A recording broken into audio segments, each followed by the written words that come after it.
If you were like me, you love Double Dragon Gaiden. It is easily among the best beat-em-ups on the Switch. But before that incredible game, there was Streets of Red. Made by the developers of Gaiden, Streets of Red is like a blueprint of what was to come. The level structure is the same, where you get to choose the order, and depending on the order, you get different stage layouts and bosses. The combat system is similar as well, with an emphasis on special moves, fueled by a meter and crowd controls that grant you health when you kill 3 or more enemies at once. But instead of taking to the mean streets of New York City, you are thrust into a zombie apocalypse, with bosses that pay homage to major horror films. Your heroes are all inspired by classic game characters such as Link and Mario as well, which is all pretty fun. The combat is not as quite as refined as Gaiden. There is no jump button or tag system, for example, but it is still a blast to play, and I never hear anyone talking about it, which is a shame and kind of odd given the success of Gaiden. As a big fan of horror, I really enjoyed this game, and if you love Double Dragon Gaiden as much as I do, it is definitely worth playing, if for nothing else than to see the roots of Double Dragon Gaiden. Skinny and Franco is a really violent beat-em-up that has many elements that set it apart from others in the genre. The atmosphere and violence are immediately what stand out. This is a dark game, set in an appropriately run-down environments. This story is laced with profanity and other offensive language. Its gameplay is gritty and bloody and is definitely not made for kids. The combat system has a lot of oomph to it, but also several things that set it apart from others in the genre. It's a pretty robust system that doesn't quite feel like what fans of the genre are used to. You get a punch, kick, run attacks, grabs, blocks, counters, and you can hit the enemy from anywhere. An enemy being floored does not make them safe, and I love being able to pick them off the ground and pummel them further before finishing them off with a powerful body slam. There are tons of ways to finish the enemy in this game, and it's really cool. There's also a large emphasis on weapons and environmental interaction, which is typically absent from games of the genre. It's not without its flaws. For all it has going for it, combat can be a little janky, sometimes cheap, and the levels just go on forever. Like literally, most levels will take you 20 to 30 minutes to complete, which is just insane for a game in this genre. Not everyone is going to love this game, but I had a good time with it, despite its flaws. It's something different, and if you're looking for a dark, violent beat-em-up, you will probably enjoy it as long as you can look past some of its flaws and jankiness.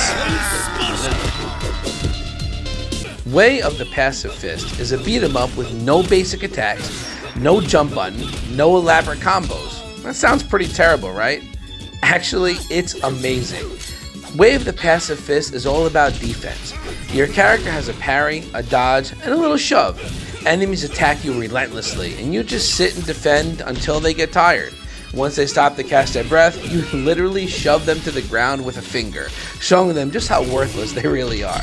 Every enemy has different attack patterns, as well as many palette swaps which also attack differently. Learning how each enemy behaves is crucial to success. When you get it down, the feeling of parrying endless attacks and just shoving enemies away is amazing. You do get a special meter that fills as you parry attacks, and when you hit certain thresholds, you can unleash devastating attacks of your own, which help clear the screen and are necessary to defeat bosses.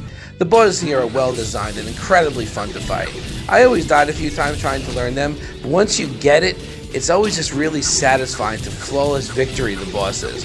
Despite the passive playstyle, the game is surprisingly hectic.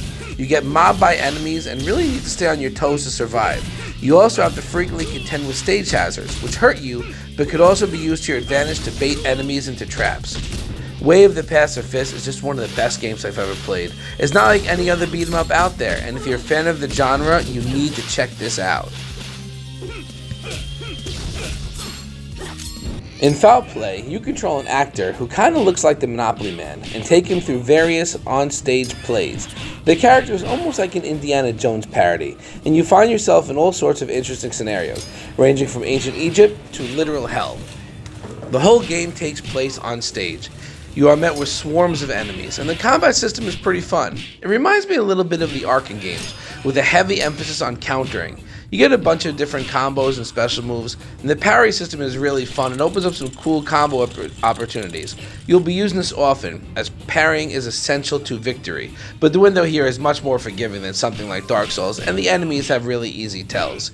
As you perform higher combos, the audience starts to cheer and makes a lot of noise, and the opposite happens when you're not doing so great. It's a fun mechanic, and it adds to the awesome aesthetic that this game presents.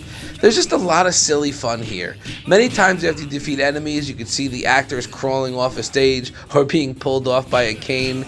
It's funny, and the game has a nice sense of humor to keep everything interesting. Foul Play is just something different. It's a fun beat 'em up with a really cool theme that deserves a little bit more love.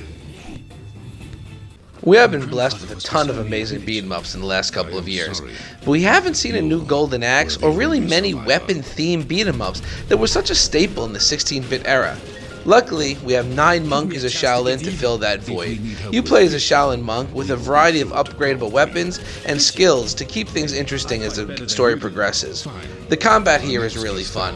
Your main weapon is a pole, and you have all sorts of special moves and attacks. The combat here has that nice crunchy feel, making it really satisfying to smack enemies around. There's also a parry system, which can be used to reflect projectiles and stop an enemy in their tracks, opening them up to free combos. 9 Monkeys of Shaolin is a great game that deserves more love, and if you're looking to fill the void left by stuff like Golden Axe and Knights of the Round, definitely check this one out. I will tear out his heart with my bare hands and feed it. If you made it this far, thanks for watching. There are so many amazing games out there that fly under the radar. I release a video every 2 weeks trying to highlight some of these games.